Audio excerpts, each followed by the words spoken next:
What's up, friends and fans? This is Sarah with Courageous Color, and I have part 2 of my underwater scene, where at first I was painting cool colors only, and now, just like I said, I'm going to add some coral and a sea turtle over top of it.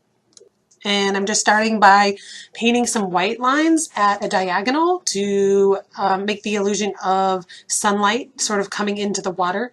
And I put it on a little heavy at first, but then wiped a little bit of that off. And now I'm using my fan brush to do it the correct way, and it's looking a lot better. All right, I took a little small brush and I'm going to lay in some of the coral that's in the distance. It's going to be blue and purple, and it's not going to be very detailed because this is sort of far back. And then I'm going to bring a little bit of the other coral forward, so it's a little difficult to explain, but you'll see as I sort of lay in the blues and purples that will be the furthermost back in the distance piece of coral.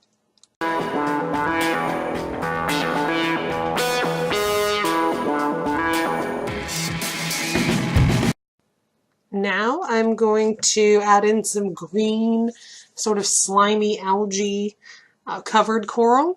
And so I have a really dark green for the background. And then I'm going to add in some yellowish, whitish, and mix that right there on the canvas so that it gives the effect of that slimy look. All right, next up is the coral on the bottom, and I'm using a nice coral color for this, but it's sort of a mixture of like an orange and red and white, and I didn't completely blend those colors on my palette, and I did that on purpose. So what I wanted to do was really drag this wider, flatter brush through those colors and then push that onto the canvas in such a way that the marbling would stick out a little bit, because it made that look like coral, how it has those different dimensions and those different feels and lines to it. It also gives the coral some really nice texture and sticks out from the canvas a little bit, which I love. So moving on, I am going to paint the lines of the turtle and maybe even the whole outline, the head, and the sort of arms and legs, if you will. And my goal for this is to make a thick line that will almost all be hidden by the time that I am done with this painting, but it gives me a good guideline for where the shell goes, where the other colors go, how big I want this turtle to be, and things like that.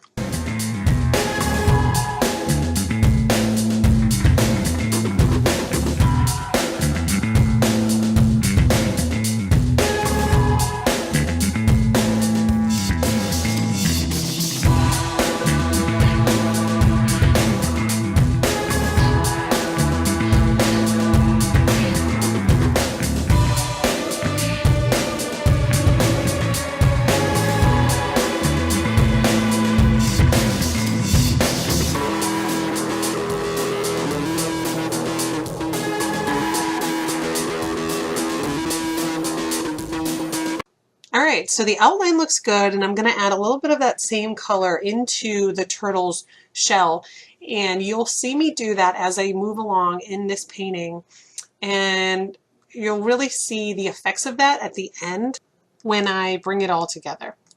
Now I want to let this dry because I want to come back when it's dry and add some dark green over this light green to start adding dimension to this turtle. So we're going to start with his eye and then make some spots on his head. Now I'm not just making this turtle up off the top of my head. I am looking at a few photographs and Google images while I'm doing it so that I know the right proportions and the right angles and things like that.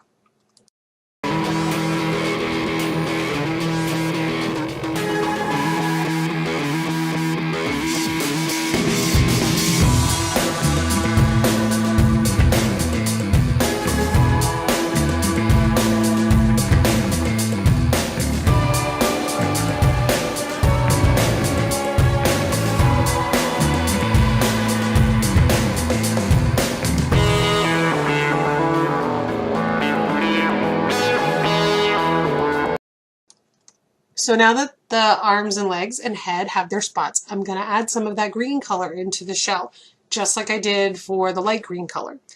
And each color that I use in the shell is going to show up later. And I'm trying to use the same direction each time I put something in the shell, and maybe you can see that and maybe not, but I'm going to sort of scratch it out later, but you'll see as the video goes along. I want to add some more coral, another layer to the bottom here, and maybe you can sort of see my technique a little better now. I'm using one of those flatter brushes from my favorite 16-piece brush set that I'm always using, and dragging it through a little bit of a lighter color than the background because I want these pieces to sort of just stick out a little bit. And it's still marbled with white and like an orange color. Okay, I'm moving on to more of a veiny coral, and I put some yellow, a little bit of the extra yellow that I had just behind this so it wouldn't look like a piece of coral and then just like ocean right behind it. So it has a little bit of something behind it, but not very detailed. So what I want to do is take my liner brush, and beforehand I had put just a couple pencil lines. I'm going to be creative with my paintbrush here, but I put a few guidelines in with my colored pencil. I'm going to go over that with my liner brush and some very thick orange paint. This is one of those golden acrylic tubs that's pretty heavy.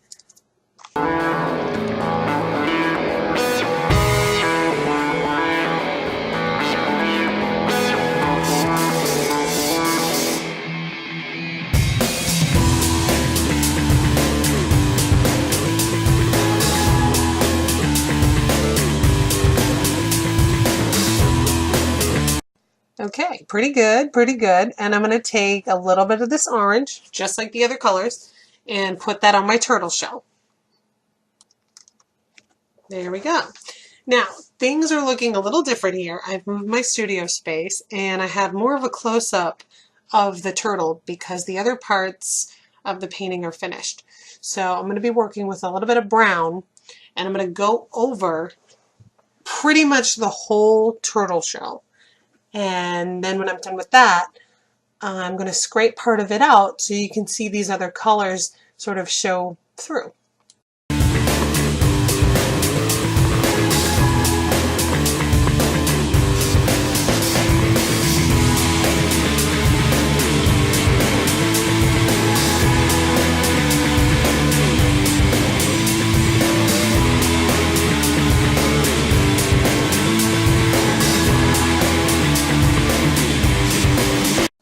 So I know it looks messy now, but that's somewhat intentional.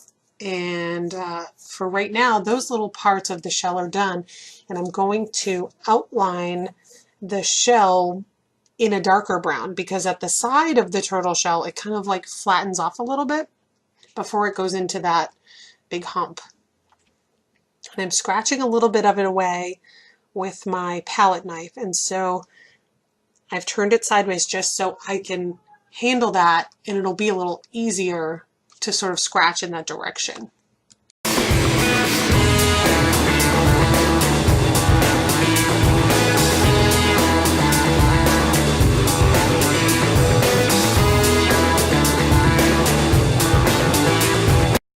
And then I'm just going to scratch these little lines into that flat edge of the turtle shell.